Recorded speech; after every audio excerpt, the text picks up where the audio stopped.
Como lo pueden ver en pantalla, el tema que vamos a hablar hoy, el atributo que vamos a hablar es sobre la gracia de Dios. La gracia de Dios. Vamos a entender entonces hoy de qué nos hablan las Escrituras cuando nos hablan de la gracia del Señor. Hoy en día es muy frecuente escuchar un dicho en las personas de que nada es gratis. Ese es un dicho muy popular que las personas suelen repetir con frecuencia. Nada es gratis en esta vida. Y tal vez tengan razón. Recuerdo una ocasión cuando me invitaron a un almuerzo. Obviamente no lo desaprovecharía. Era en un lugar bastante lejos, pero fui hasta allá. El almuerzo era de parte de una constructora, un grupo de construcción que estaban vendiendo unos terrenos para unas casas y estaban promocionándolos. Y la promoción lo hacían a través de regalando un almuerzo. Así que nos hicieron escuchar durante casi una hora o más toda su propuesta de por qué deberíamos comprarle sus terrenos, por qué estaban muy bien localizados, todos sus argumentos, escuche y escuche durante mucho tiempo. Y bueno, pues no tenía dinero para almorzar, mucho menos para comprar una casa. Al final, pues se dieron cuenta de nuestra pobreza y no insistieron más. Hasta ahí quedó el discurso. Pero estábamos ahí a la espera del almuerzo que nos habían prometido y no nos habían dado nada hasta el momento. Así que tocó disimuladamente pedirlo porque ese era el motivo por el cual estábamos ahí y además porque el hambre no daba para más. Bastante tarde, pero bueno, al fin y al cabo cumplieron con el almuerzo. Eh, Tenemos desconfianza cuando nos dan algo. En la calle, cuando nos van a regalar algo, cuando un amigo o un familiar nos va a dar algo, tenemos desconfianza porque de alguna u otra manera estamos conscientes de que, claro, nada es gratis en la vida. Parece que hay un interés oculto detrás de los regalos que recibimos de las personas. Si nos dan un regalo, entonces ellos esperan que nosotros hagamos lo mismo, que les retribuyamos con otro regalo. Pero cuando estamos hablando de la gracia y de la gracia de Dios, estamos hablando justamente de un regalo verdadero. Es algo que recibimos sin merecerlo y además algo que Dios nos da sin esperar a cambio. Hablamos del Dios creador de todas las cosas, el dueño del oro y la plata, el dueño de todo el universo, que nos bendice y que nos llena de favores, aunque no tenemos suficientes méritos para recibirlos. Y hoy en esta clase de hoy, quiero que profundicemos y meditemos un poco en Dios y en su gracia. Y vamos a ver a través de la clase de que la gracia de Dios es simplemente sorprendente, es asombrosa, es hermosa. Y la gracia de Dios es incomprensible en última instancia. No lo podemos comprender de lo grande y maravillosa que es. Empecemos entonces con unas breves definiciones para que entendamos de qué hablamos cuando estamos hablando de la gracia de Dios. ¿Cómo podríamos definir la gracia de Dios? Hay aquí algunas definiciones que podrían resumirlo. Por su gracia, Dios atribuye mérito donde no existía antes ninguno y declara que no existe deuda donde había existido una anteriormente. Esa es una muy buena definición. Dios en su gracia está atribuyendo mérito donde no lo había y está declarando que no hay deuda donde antes había una. Algunas otras definiciones dicen que la gracia es el beneplácito de Dios que lo inclina a concederles beneficios a quienes no los merecen. Y la gracia de Dios lo describe a él concediendo favor de un modo perfecto a aquellos que no pueden merecerlo. Noten entonces que el factor común es que la gracia está asociado a aquello que no se merece, a aquello que se recibe de manera inmerecida. La gracia significa entonces de que Dios nos otorga favores, nos otorga bendiciones que nosotros no merecemos en lo absoluto. Recuerden la última clase, definimos la misericordia y la gracia de dos formas bastante sencillas y que a mi parecer lo hacen de muy buena manera. La misericordia la definimos como no recibir aquello que merecemos. Es cuando Dios retiene el castigo que nosotros justamente deberíamos recibir. Y por su parte, la gracia es cuando recibimos lo que no merecemos. Mientras que en la misericordia no recibimos el castigo que merecemos, en la gracia recibimos el favor de Dios que nosotros no merecemos. La gracia es entonces el favor inmerecido de Dios. Y Dios es un Dios lleno de gracia. Es un Dios que constantemente llena de favor a sus criaturas que no merecen tantas cosas. Vamos en un primer punto. Quiero que pensemos en cómo se relaciona y cómo se contrasta la gracia y las obras. De manera que podríamos hablar de algo como gracia versus obras. ¿Cómo relacionamos o cómo podemos entender esta relación entre las gracias, entre la gracia y las obras? Ese es el primer punto que quiero que exploremos porque va a ser muy importante para entender el tema de la gracia. Podríamos decir entonces de que la gracia es la antítesis o es lo contrario de las obras. Es lo opuesto. Cuando hablamos de gracia, estamos hablando de algo que es inmerecido. No tenemos ningún mérito para recibirlo. En cambio, las obras están aludiendo al mérito. Yo he hecho algo y por lo tanto merezco algo. Es aquí donde encontramos la diferenciación entre gracia y obras. En la gracia recibo algo que no merezco, mientras que en las obras he hecho algo y por tanto estoy esperando recibir algo a cambio. Estoy esperando recibir la recompensa. Veamos dos pasajes bíblicos en Romanos que nos van a ayudar a entender un poco más esta idea. En Romanos capítulo 4, en el versículo 4, se nos dice: ahora bien, al que trabaja, el salario no se le cuenta como favor, sino como deuda. Y en Romanos capítulo 11, en el versículo 6 se nos dice: pero si es por gracia, ya no es a base de obras. De otra manera, la gracia ya no es gracia. Y si por obras, ya no es gracia. De otra manera, la obra ya no es obra. Eso suena un poco como a trabalenguas, pero voy a mostrarles de que la idea que hay aquí es bastante sencilla. Pablo nos está queriendo dejar en claro de que la gracia y las obras son mutuamente excluyentes, es decir, es la una o es la otra, o es por gracia o es por obras, una de las dos, pero no se pueden ambas complementarse. ¿Por qué? Por ejemplo, si tú trabajas, como es el caso de que está poniendo Pablo el ejemplo, si tú trabajas, el sueldo que recibes no es gracia, es lo que mereces, es el fruto o el resultado de tu labor. Tú estás trabajando y por tanto mereces una retribución económica. Nosotros no trabajamos de gratis, trabajamos, nos esforzamos porque esperamos una retribución justa y merecida conforme a nuestro trabajo. Pero si tú no estás trabajando y la empresa te sigue pagando, eso es pura gracia. No estás haciendo nada para recibirlo, no estás produciendo, no estás realizando ningún tipo de labor. Eso es gracia pura. Es por tanto, la gracia es contraria a las obras y las obras son completamente opuestas a la gracia. En primer lugar, quiero aclarar que la gracia no es algo nuevo que aparece en el Nuevo Testamento, como muchas personas suelen pensar, y que en el Antiguo Testamento el asunto era principalmente por obras.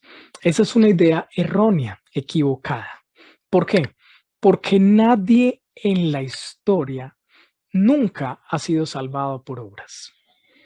Todas las personas en toda la historia de la humanidad que han sido salvadas por Dios han sido salvadas por gracia y únicamente por gracia.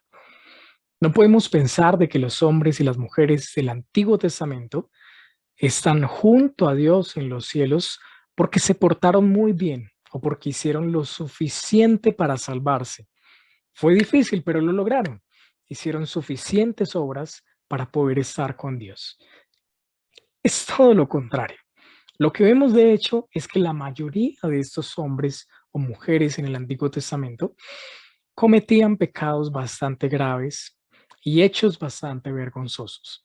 Vemos como Noé, al salir del arca, lo primero que hace es sembrar un viñedo y embragarse. Vemos como Abraham y sus hijos tienen y repiten el pecado de la mentira, son bastante mentirosos y engañosos. Vemos como uno de los hijos de la promesa, Judá, se acuesta con su nuera. Vemos como Moisés en algún momento se rebela contra Dios y no se le permite entrar a la tierra prometida. Vemos en el libro de los jueces que estos jueces no eran muy buenos que digamos. Vemos que el rey David, uno de los más grandes reyes de Israel, peca gravemente contra Dios al punto de cometer asesinato, etcétera, etcétera. Todas las personas que han sido salvas en la historia siempre han sido salvas por la gracia de Dios, única y exclusivamente por la gracia de Dios. Dios dio su ley para que el pueblo la cumpliera y para que obedecieran los santos mandamientos del Señor. Pero nadie, absolutamente nadie, podía cumplir esos mandamientos a cabalidad. Nadie podía hacerlo a la perfección. Nadie podía cumplir esos requisitos y ese estándar tan alto que Dios había puesto. Lo único que podían hacer era acudir a la gracia de Dios. No era como si los personajes en el Antiguo Testamento dijeran, Dios, he cumplido todos tus mandamientos, merezco la salvación. Nadie, absolutamente nadie, podía decir eso. Primero porque la pecaminosidad del hombre le impide cumplir con todos los requisitos santos de Dios. Y en segundo lugar porque tan solamente incumplir uno de esos mandamientos era como incumplir todos los mandamientos. Vemos cuando Dios escoge al pueblo de Israel, ¿por qué motivo lo hace? Tal vez porque eran los mejores, los más grandes, los más bonitos o fuertes. Veamos en Deuteronomio capítulo 7 la respuesta a esta pregunta. Deuteronomio capítulo 7, versículos 7 al 8 dice, el Señor no puso su amor en vosotros, ni os escogió por ser vosotros más numerosos que otro pueblo, pues erais el más pequeño de todos los pueblos. Más porque el Señor os amó y guardó el juramento que hizo a vuestros padres, el Señor os sacó con mano fuerte y os redimió de casa de servidumbre, de la mano de Faraón, rey de Egipto. ¿Cuál fue entonces el motivo de la elección de Dios al pueblo de Israel? El Señor les dice, no los escogí por ser más fuertes, por ser más grandes o numerosos, por ser más importantes, no. De hecho, eran todo lo contrario. Eran el pueblo más pequeño y más indefenso. Dios no los escogió porque lo merecieran. Dios no los escogió porque hubiera algo en ellos. Dios los escogió por su gracia, porque Él soberanamente quiso elegirlos. Esa fue la razón. No por algo en ellos, sino por su pura gracia. Empezamos a notar entonces que la gracia de Dios es una gracia soberana, es decir, Dios escoge a quien Él quiere escoger. Dios muestra su gracia a quien Él desea. Dios extiende su favor a quienes Él, en su soberanía, desea hacerlo. Si Dios se basara en la conducta humana para dar sus bendiciones o dar su favor, entonces dejaría de ser gracia. Dejaría de ser gracia para convertirse en una recompensa o en una retribución. Es como si Dios dijera, bueno, este se porta bien, merece una recompensa. Este otro al menos intenta portarse bien, también merece favor. No, eso es imposible. Justamente es gracia porque es algo inmerecido. Es algo que no se puede ganar, no es posible ganarlo. No es posible merecer la gracia. De lo contrario, deja de ser gracia. Como lo vimos, lo mencionamos desde el inicio. O es por obras o es por gracia. O es la retribución de lo que yo hago o es simplemente un don, un regalo, algo que recibo de forma inmerecida. Vemos entonces que Dios da su gracia libremente, no obligado, no presionado por nadie, no comprometido con alguien, ni tampoco lo está dando como una retribución a los que son mejores. En lo absoluto, es gracia porque Dios lo da a todos aquellos que no lo merecen. Veamos un pasaje en Romanos capítulo 9. Romanos capítulo 9, versículos 15 al 16 dice, porque él dice a Moisés, tendré misericordia del que yo tenga misericordia y tendré compasión del que yo tenga compasión. Así que no depende del que quiere ni del que corre, sino de Dios que tiene misericordia. La misericordia y la gracia de Dios es entonces soberano, es libre, no está obligado por nadie. Él deliberadamente decide dar su favor a aquellos que no pueden ganarlo. Comprender esto, hermanos, es esencial porque nos damos cuenta de que todos estamos en la misma condición. Todos estábamos perdidos, alejados, condenados. En Romanos capítulo 3, en el versículo 23, se nos dice, por cuanto todos pecaron y no alcanzan la gloria de Dios. ¿Cuántos pecaron? Algunos, la mayoría, unos pocos. Todos pecaron y todos, como consecuencia de ello, están destituidos de la gloria de Dios. No alcanzan la gloria de Dios. Todos están bajo condenación. Todos merecemos el castigo. Nadie, absolutamente nadie, merece estar con Dios. Y es justamente ante esa situación que la luz de la gracia de Dios brilla con más esplendor. Es en la oscuridad cuando la luz brilla más, con mayor intensidad. No es lo mismo prender una linterna en medio de una noche fría y oscura que en medio de un día soleado. Es en medio de la oscuridad donde la luz empieza a brillar más. Y es en esa situación de desgracia, esa situación de perdición, en que la luz de la gracia de Dios brilla con más intensidad. Esto nos lo muestra Romanos en el capítulo 5, en el versículo 20. Pablo dice, y la ley se introdujo para que abundara la transgresión. Pero donde el pecado abundó, sobreabundó la gracia. ¿Se lo notan? Donde el pecado abundó, la gracia sobreabundó. Nadie puede justificarse ante Dios por las obras. Así que al recibir su gracia, no hay ningún mérito en nosotros que nos haga merecedores de ella. Veamos en Romanos capítulo 3, versículo 27, lo siguiente. ¿Dónde está, pues, la jactancia? Queda excluida. ¿Por cuál ley? ¿La de las obras? No, sino por la ley de la fe. Porque concluimos que el hombre es justificado por la fe aparte de las obras de la ley. Las buenas obras nunca serán suficientes para merecer estar al lado de Dios. Puedes donar millones de dólares al año. Puedes dar tu vida a los pobres. Puedes trabajar incansablemente para ayudar a los necesitados.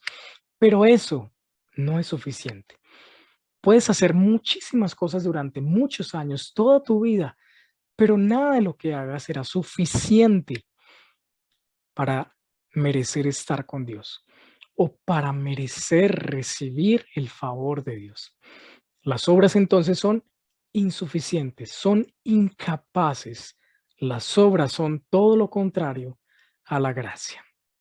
Y ese es el primer argumento que quería mostrarles.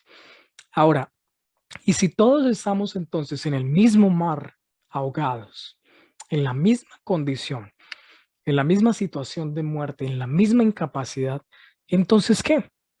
No hay nada que podamos hacer. Y es aquí donde viene el segundo punto de nuestra enseñanza, y es que la salvación viene por la gracia de Dios. Es por la gracia de Dios que viene la salvación a nosotros, los que creemos. En medio de esa situación, donde todos estamos perdidos, todos estamos sin posibilidad de salvarnos, es donde actúa la gracia de Dios. La gracia de Dios actúa y se manifiesta en medio de la debilidad y de la incapacidad humana. Cuando el hombre no puede hacer nada, entonces Dios puede hacerlo todo. Cuando el hombre está perdido, sin ninguna esperanza, sin ninguna posibilidad, entonces Dios actúa en favor del hombre para salvarlo. Cuando los discípulos se dan cuenta de esta dura realidad, de que nada de lo que hagamos será suficiente para salvarnos, ellos se preocupan bastante. Veámoslo en Mateo capítulo 19, en el versículo 25. Al oír eso, los discípulos estaban llenos de asombro y decían: entonces, ¿quién podrá salvarse? ¿Quién podrá salvarse? Ellos se llenaron de asombro ante las enseñanzas de Jesús. Se llenaron de asombro ante lo que Jesús les estaba explicando sobre los ricos y entrar al reino de los cielos. Y cuando piensan en eso, cuando lo entienden, lo captan, ellos se asustan. Por supuesto, la reacción natural es asustarnos, preocuparnos, llenarnos de asombro. Y ellos entonces llegan a la conclusión inevitable. ¿Quién podrá ser salvo entonces? Implícitamente la respuesta es nadie. Si las exigencias son tan difíciles, ¿quién va a poder cumplir todo esto? La conclusión a la que ellos llegan es que es imposible. Y de hecho, tenían razón. Ellos estaban en lo cierto. La salvación por medio de los actos humanos es imposible. No hay nada que hagamos que pueda garantizar la salvación. Sencillamente la salvación es inalcanzable. Nadie puede lograr la salvación, nadie puede salvarse a través de su propio esfuerzo. Y entender ese punto es la base para poder ver en su mayor plenitud la gracia de Dios. Porque yo no puedo salvarme, pero Dios sí puede hacerlo. Veamos la maravillosa respuesta que les da Jesús ante esta pregunta.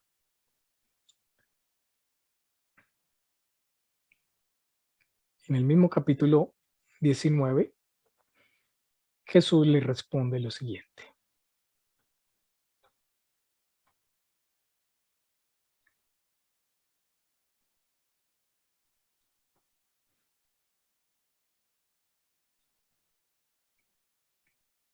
Mateo capítulo 19, versículo 26.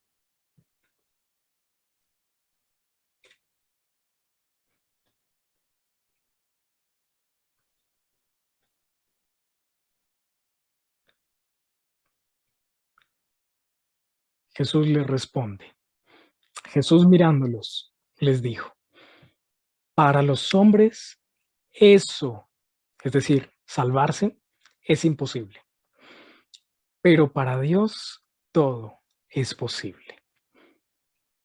¿Sí lo notan? La maravillosa respuesta de Jesús.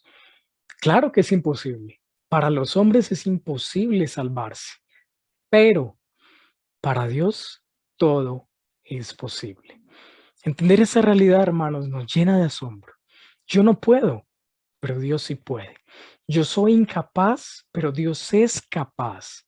Y esa es la maravillosa gracia de Dios. Ahora, eso no es todo. Noten que el hecho de que alguien sea capaz de hacer algo no implica necesariamente que quiera hacerlo. Piensen, por ejemplo, que ustedes tienen mucha sed, están en medio de un desierto y su garganta está eh, completamente seca. Y pasa alguien que tiene un gran tarro de agua. Esa persona puede calmar tu sed, puede darte agua, tiene el poder de hacerlo, pero no significa necesariamente de que quiera hacerlo. Es decir, él puede darte agua o puede dejarte en tu misma situación de sed. Pero lo que vemos en Dios es que Dios es lleno de bondad y lleno de gracia. Él puede salvarnos y Él quiere salvarnos. Esa es la gracia de Dios. Él puede y Él quiere. ¿Recuerdan la historia del hijo pródigo? El hijo pródigo, después de haber desperdiciado toda la herencia, regresa a la casa de su padre. Pero él sabía que no podía reclamar nada. Él no merecía nada. Él prepara un monólogo en su mente y él dice, cuando llegue allí, donde mi padre, él le diré, no soy digno de ser llamado tu hijo. Él sabía su condición. Él iba a pedirle a su padre que al menos lo hiciera un jornalero, no que le devolviera el estatus de hijo o al menos los privilegios de hijo que él tenía. Él sabía que no lo merecía. Él se había portado mal. Él había hecho todo lo contrario a lo que su padre quería. Así que él, humillado, va ante su padre para pedirle que al menos lo trate como un jornalero. Pero cuando llega, ni siquiera puede terminar el diálogo que tenía preparado. Cuando va a empezar a decirle, padre, no merezco nada, trátame como uno de tus jornaleros, su papá no lo deja ni siquiera terminar, le trae el mejor vestido, le trae un anillo, le trae calzado nuevo y le prepara un banquete con la mejor comida. Veamos un maravilloso pasaje que nos resume la maravillosa gracia de Dios. En Efesios capítulo 2, versículos 4 al 9. Pero Dios, que es rico en misericordia, por causa del gran amor con que nos amó, aun cuando estábamos muertos en nuestros delitos, nos dio vida juntamente con Cristo. Por gracia habéis sido salvados. Y con Él nos resucitó, y con Él nos sentó en los lugares celestiales en Cristo Jesús, a fin de poder mostrar en los siglos venideros las sobreabundantes riquezas de su gracia, por su bondad para con nosotros en Cristo Jesús. Porque por gracia habéis sido salvados por medio de la fe. Y esto no de vosotros, sino que es un don de Dios, un don, un regalo de Dios. No por obras, para que nadie se gloríe. Este es sin duda alguna uno de esos pasajes que resume de manera magistral de lo que se trata la gracia de Dios. Dios sabía que estábamos muertos y nos dio vida. Dios sabía que nos esperaba la condenación y nos resucitó para salvación. Dios sabía que estábamos sucios y estábamos sentados en el suelo y nos hizo sentar en los lugares celestiales. ¿Para qué? Versículo 7. Para mostrar su abundante gracia en Cristo Jesús. Para ese propósito lo hizo, para mostrar cuán abundante, cuán grande es su gracia manifestada en Cristo Jesús. Así que vemos que el crédito en toda la historia de la salvación, en toda esta historia de gracia, se lo lleva única y exclusivamente Dios. Aquí el crédito y la gloria se lo lleva Dios y solamente Dios. El hombre no tiene ni siquiera una pizca de crédito en la historia de la salvación. De hecho, nosotros hacemos todo lo contrario para salvarnos. Hacemos todo para condenarnos. Pero para salvarnos, Dios es quien lo hace. Nadie puede gloriarse, como lo dice el mismo pasaje de Efesios, para que nadie se gloríe, para que nadie se jacte. Nadie puede llegar al cielo y alardear diciendo yo estoy aquí porque me lo merezco. No es como si al cielo llegaran las personas y se preguntaran unas a otras, ¿y tú por qué estás aquí? No, mira, yo estoy aquí porque ayudé a niños pobres en África y todo el mundo aplaudiendo. Y otros le preguntan, ¿y tú por qué estás aquí? No, yo doné toda mi fortuna, mis millones, a gente inválida. ¡Wow! Todos aplaudirían. Otro, ¿por qué estás aquí en el cielo? Bueno, es que yo me sacrifiqué por salvar a un niño indefenso. ¡Wow! Todos estarían estupefactos. Pero no, así no es. Todos estaremos allí por la gracia abundante de Dios. Nada más. Única y exclusivamente por la gracia de Dios es que estaremos allí junto a Él en su reino en los cielos. Ese es el peligro de muchas religiones. En las religiones eh, se nos, gran parte de las religiones se enseña de que el favor de Dios es algo que uno debe conseguir. Tienes que hacer esto, debes cumplir con esto o aquello, debes ir a este lugar, debes brincar, saltar, arrodillarte, etcétera, o si no, te vas a perder. Ese es uno de los factores comunes en las religiones del mundo. Pero en el cristianismo, uno de los elementos que más resalta es justamente la gracia de Dios. Y es la gracia de Dios una de las más difíciles de entender, que yo soy salvo por la gracia de Dios y solamente por la gracia de Dios, no por mis obras, no por mis méritos, sino por la gracia de Dios, no por lo que hago, sino por lo que Dios hace. No es un miti-miti, como decimos acá. No es 50-50, porque de ser así, vaya que hubiéramos perdido ya nuestra salvación, o vaya que nunca la hubiéramos logrado conseguir, porque ni siquiera el 50, ni el 20, ni el 1% podríamos hacerlo. Fallaríamos, estaríamos desesperados, sin ninguna esperanza. Pero la gracia nos muestra de que Dios hizo todo lo hizo, porque Él sabía que nosotros no podíamos hacer nada. Y eso, queridos hermanos, es la gracia. Dios sabía que nosotros éramos incapaces, por lo tanto, Él actúa a nuestro favor para mostrarnos su gracia. Recuerden que acabamos de mencionar la historia del hijo pródigo. ¿Cuál es la actitud del hermano mayor cuando su hermano menor vuelve a casa y es tratado también por su papá? ¿Cuál es la actitud de él? Es la actitud que nosotros naturalmente tomaríamos. No tiene sentido. ¿Cómo es que mi papá lo está tratando a él también? Le está dando comida, vestidos, anillos, calzado, después de todo lo que ha hecho. ¿Cómo es que, o sea, no tiene sentido? ¿Por qué él lo está tratando tan bien cuando debería castigarlo?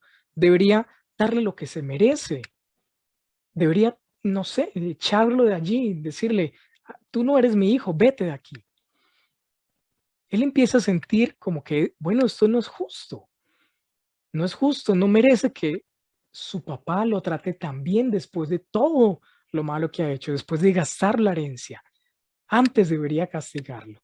Pero esa es la gracia de Dios operando, dándonos lo que no merecemos. Esa es la gracia de Dios, dándonos lo que no merecemos. Meditemos en esto en nuestras propias vidas. Todo lo que tenemos, lo que hemos recibido es por gracia. No lo hemos recibido ni lo tenemos por portarnos bien o por ser los mejores. Todo, absolutamente todo lo que tenemos viene de parte de Dios y es por causa de su gracia, porque Él ha decidido mostrar su gracia dándonos bendiciones inmerecidas. Romanos 3:24, por eso lo dice, justificados gratuitamente por su gracia. ¿Gracia qué es? Gratis. gratis, es un don, es un regalo, es gratis, no lo merecemos. El hijo pródigo no merecía que su padre lo tratara tan bien. Todo eso que recibió, todos esos favores, fue gracia y nada más que gracia. ¿Qué hizo él para merecerlo? Nada, fue gracia. Y eso nos ayuda a evitar el orgullo en nuestro corazón. Lo que tengo no lo merezco, es por gracia. El tercer y último punto que quiero recalcar es la gracia de Dios en Jesucristo. No podemos entender la gracia de Dios de manera cabal hasta que no vemos la persona, obra de Jesucristo. Es en Jesucristo que la gracia de Dios se manifiesta de una manera mucho más excelsa y más grandiosa. Entendemos profundamente de qué se trata la gracia de Dios cuando vemos a Cristo. Es un descaro, por así decirlo, pero es Dios quien viene a buscarnos y rescatarnos siendo nosotros los enfermos. Un médico no va detrás de los enfermos para sanarlos. Lo que ocurre es todo lo contrario. El enfermo va hacia el médico buscando que le sane. Pero la gracia de Dios es tan maravillosa, tan escandalosa, tan sorprendente, que es Dios mismo quien nos ve necesitados y acude a ayudarnos y a darnos su gracia. Es Dios mismo quien envía a su Hijo a salvarnos. La gracia de Dios no es algo que nosotros alcanzamos, es más bien algo que nos alcanza a nosotros. Pensemos, por ejemplo, en Pablo, que en ese momento se llamaba Saulo, un hombre que iba de camino a matar a los cristianos. Iba derecho con su convicción, iba a lo que iba, a perseguir a la iglesia y asesinar a todos los cristianos que fuera posible. Y de pronto en el camino, Jesús le sale al encuentro y cambia la forma de pensar y cambia la vida de Pablo completamente. Ahora, Pablo no está buscando a Jesús, o más bien digamos que sí lo está buscando, pero para matarlo. Jesús le dice a Pablo, Pablo, ¿por qué me persigues? Pablo no estaba buscando a Jesús o a sus seguidores para escucharlos o para aprender más del cristianismo. Pablo estaba detrás de Jesús y de sus seguidores para acabarlos. Pero mientras que Pablo va en contra de Jesús, Jesús sale al encuentro de Pablo para salvarlo. Esa es la gracia de Dios, una vez más, una muestra de ello en la historia. Como los hombres no pueden ir al cielo por sus méritos, como los hombres no pueden ni merecen estar con Dios, lo que Dios hace es traer el cielo a la tierra a través de Jesucristo. Como nadie podía ir hacia Dios, entonces Dios es quien viene hacia nosotros. Dios se encarna, vive en perfecta obediencia y muere en nuestro lugar. Esa es la gracia en su más grande manifestación, en su más esplendorosa forma. Dios hizo por nosotros lo que nadie más podía hacer. Envió a su Hijo por nosotros cuando no estaba obligado a ello. Nos salvó y nos dio nueva vida en Cristo cuando no lo merecíamos y cuando no era su obligación o su deber hacerlo. Es el justo muriendo por los injustos. Es el bueno muriendo por los malos. Es el amigo muriendo por los enemigos. Y no solamente perdona nuestras deudas, sino que además nos da crédito a favor. Nos llena de bendiciones, nos hace sentar en lugares celestiales con Cristo, como lo dice Efesios capítulo 2. Imagínense, es como tener una millonaria deuda en el banco. Tú debes millones en el banco. Y el banco se da cuenta de que tú no puedes pagar, es imposible, no tienes la forma, ni siquiera tienes trabajo. El banco decide perdonar tu deuda. pero no solamente decide perdonarla, sino que además te envía un cheque en blanco para que puedas suplir y pagar todas las necesidades que tienes y puedas comprar todas las casas que necesites, todas las cosas que necesites. Obviamente, un banco nunca haría eso, pero es lo que Dios ha hecho en Cristo. Es justamente eso lo que Dios ha hecho en Cristo. No merecíamos ser salvos, no merecíamos tener comunión con Dios, no merecíamos ser sus amigos, pero Cristo logró todo eso a nuestro favor y todo por su infinita gracia. Todo ha sido por la gracia de Dios en Jesucristo. Cuando merecíamos lo peor, cuando merecíamos nada más que el castigo, Jesús viene, nos perdona, salda nuestra deuda, nos deja en ceros, pero además nos brinda el camino para ir hacia Dios. Nos da la salvación que necesitábamos. Hace todo por nosotros, todo lo que nosotros no podíamos hacer. Esa es la maravillosa e incomprensible gracia de Dios. Por eso, como cantan los himnos, sublime gracia, maravillosa gracia del Señor. Una ilustración cuenta que una vez un juez tuvo que tratar el caso de su propio hijo. Su hijo había sido acusado de conducir de manera negligente, es decir, a mucha velocidad en un lugar que no le era permitido. Las autoridades lo descubrieron y por tanto lo llevaron al juez. Lo curioso fue de que su padre era un juez y justamente a su padre le tocó el caso de su hijo. Tenía que acusar a su propio hijo por el delito que había cometido. Así que la acusación tenía que darse y el juez aplicó la multa más severa y más elevada que la ley permitía. Es decir, a su hijo le dio la multa más grande que podía dársele. Cuando termina la sesión, el papá, el juez, se baja del estrado y él mismo paga la multa de su hijo. Eso es gracia y eso es justicia, como lo vamos a ver más adelante cuando veamos la justicia de Dios. Eso es justicia y gracia al mismo tiempo.